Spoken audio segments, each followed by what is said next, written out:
How are you doing today? I'm good. How are you Good. doing? I'm good. Good. I have 8 questions. Okay. The first one I have is, what is the reasoning behind the changes made to the school? Like, what was the objective of everything? Like the floor changes, the wall paintings, Yeah. all that. Yeah, great question. So, well, I'll start with the floor with the carpet. That carpet, I think, was laid back in 2009-ish, somewhere there. So it's pretty old. And so we obviously were at a point where we needed to change that out. But also we wanted to, we've been trying over the last couple of years to tie in the older part of the building with the newer part of the building. So you'll notice that the carpet over there matches what. I noticed that when I came in. Yeah. It's the exact same. Yeah. So painting, same kind of thing. Trying to tie the two spaces together. So some of the blues and the greens that you see over on the older part of the building matched some of the blues and greens that are over on the new part. Yeah.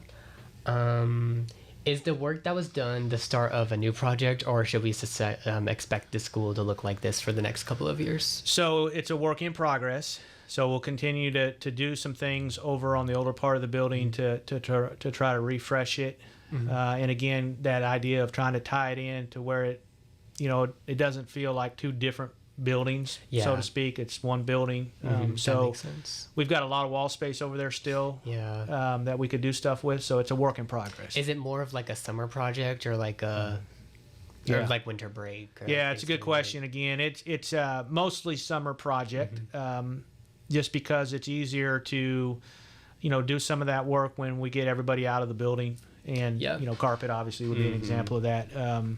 But, we may do a little bit during the winter as well. But most of that stuff is usually summer. Summer. Yeah. That makes sense. Yeah. Ready. How long did it take for the work to get done? Pretty much all summer. I think the carpet guys started about middle of June or so, and they finished up towards the end of July, maybe a week before the end of July. And then we turned to, we were doing some of the painting throughout, but it essentially takes all summer long. Yeah. Was the painting done in some of the classrooms recommended by teachers, or was it kind of like a fun little surprise? So it was teachers' request. And so again, trying to get, as you guys know, sometimes schools, you got all these different grays, right? These kind of grayish walls. And so we're trying to change a little bit of that off and on. But if a teacher requests that a wall, like an accent wall, a blue or green wall, as an example, be painted in the room, we want to try to make that happen for them. Yeah. Yeah. That's good. How was the feedback from the students, parents, and staff incorporated into the decision-making process? So mostly staff. We didn't get a lot of feedback from students or parents in regards to that makes sense. that side of it. But a lot of, trying to ask staff, both, office staff and teaching staff, some of the thoughts on where that goes. Well, I think it all looks great. Oh, I appreciate I personally that. liked it. How do you think this is bettering the South community? Really good question. So my thought is, when you guys come to school, if our school is clean and it's welcoming and you feel like it's that and it's aesthetically pleasing, right, then that's going to create an environment for people to learn, and it's going to be a better environment for people to learn and get their education in. So how our building looks is a big deal to us, and we want to try to keep it as nice as we possibly can.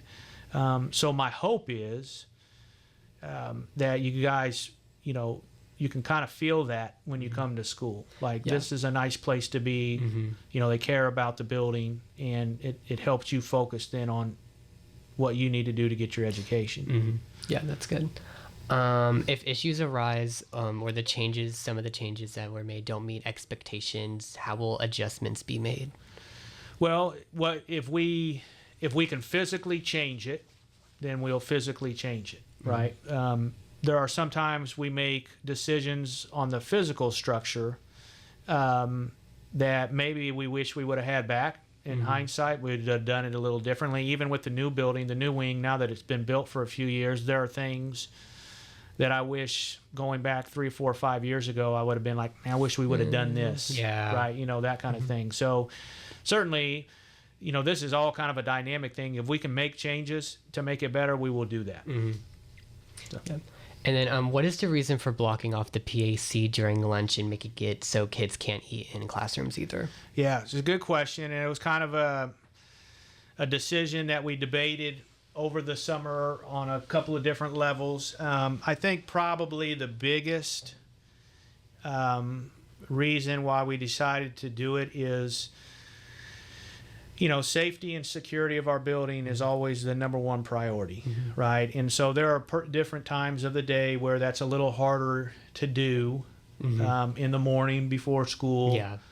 As an example, but lunch is also an example of that as well. And so we felt like going ahead and shutting those areas down and using the commons and the learning stair area as our main lunch area just helps us with supervision of the building in general. And we're not just talking about, when you talk about safety and security, people think about the worst case scenarios. Yeah. We're talking about somebody that might choke on something. Yeah, or like someone like leaves school and then comes back. Yes, exactly. Those kinds of things are the things that we're talking about specifically. And it just helps us, I think, collectively as a building, keep a better eye on all those things. Makes sense. I noticed that there was a lot of rule changes made different from last year to this year. What was like the reasoning for those? Was it kind of like a group decision or like talked about over the summer? Yeah, good question. So those kinds of changes are typically group discussions, and it depends on what type of procedure or rule it is. If it's, if it's more of a district level decision that impacts all of our school district and all of our buildings, then those decisions are, proposed to the Board of Education, and the Board of Education decides and votes on what they want to do and what they don't want to do, and then that filters down to us as a school, and we operate within those rules, right? There are some processes that we may change as a building that doesn't necessarily have to run to the school board. For example, like you said, the PAC being shut down, right? That's a procedure that has changed. We made that as a building decision type of thing, right? So it just kind of depends on what it is. Anytime we go through a school year, what we always do over the summer is reflect on how the year went. What are the things that were good? What are the things that we need to get better with? And how do we make those changes? And that's what drives that. Yeah, that's smart. Alrighty. Those were all the questions I had today. Okay. Thank you very much for coming in. I appreciate it. Thank you. Great questions. Yes, thank